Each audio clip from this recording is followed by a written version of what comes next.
Good morning. Thank you for joining me for my daily Come Follow Me study of the Old Testament.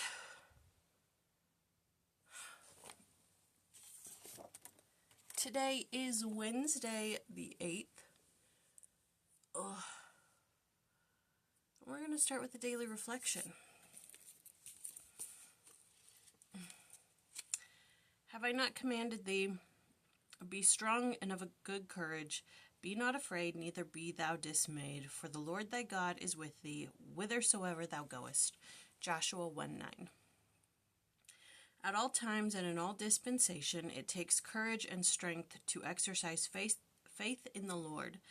Living the gospel is not for the faint-hearted. President Thomas S. Monson wisely said, "Of course we will face fear, experience ridicule, and meet opposition. Let us have the courage to defy the consensus, the courage to stand for principle. Courage, not compromise, brings the smile of God's approval. Courage becomes a living and an attractive virtue when it is regarded not only as a willingness to die manfully, but also as a determination to live decently. A moral coward is one who is afraid to do what he thinks is right because others will disapprove or laugh. Remember that all men have their fears, but those who face their fears with dignity have courage as well. The Lord will sustain us as we keep our covenants and go forward with faith." Okay. Today is Exodus chapter 9. And I said that the lice and the flies sounded like torture and torment. This one is also torture and torment. The cows die, sores and boils abound, fiery hail burns the crops, breaks the trees. And Pharaoh's just like, "Nah, I think I'm going to stick it out a little bit longer. Well, here's the thing, okay? He says to Moses, "Plead with your God, take it away." "Okay, I will." And then he does. And then something worse happens. And he says, plead with your God and take it away." "Okay, I will." Why wouldn't you He's kind of acting like a spoiled child who's like, "Please, Mom, please." "Okay." Then the next time it's like, "Please, Mom, please." "Okay." He's not learning from his actions. He's not learning the consequences.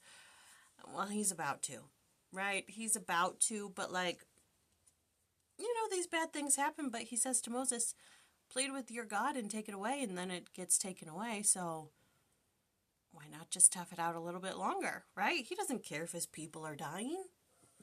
He's not letting them go.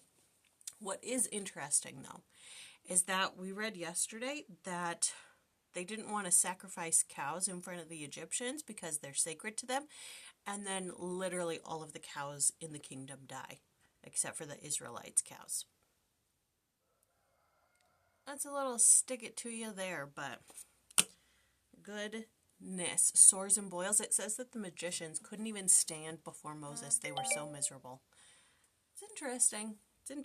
Okay. For verse 16, the word cause and in are italicized, indicating that their equivalent are not found in the Hebrew. Notice the difference in meaning when those words are deleted. "For this have I raised thee up, for to show thee my power."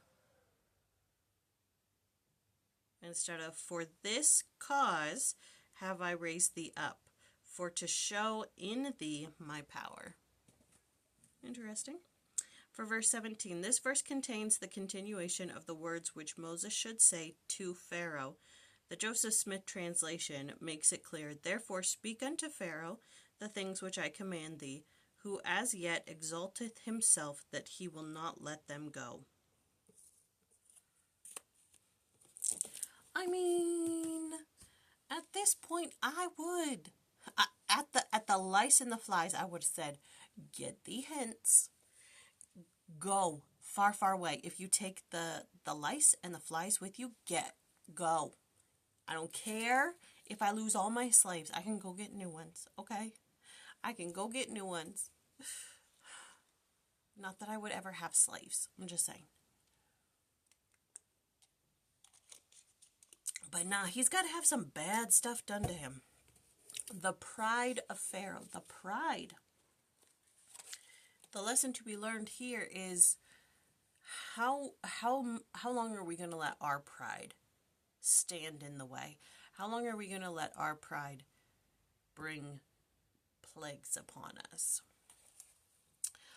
I adore and praise and bless thee, O Lord Jesus Christ, giving thanks for the love and confidence with which, having overcome death, raising from the tomb, thou hast glorified our human flesh, and ascending into heaven, hast placed it at the right hand of God, beseeching thee on behalf of the souls for which I pray, that thou wilt deign to make them partakers of thy glory and thy victory.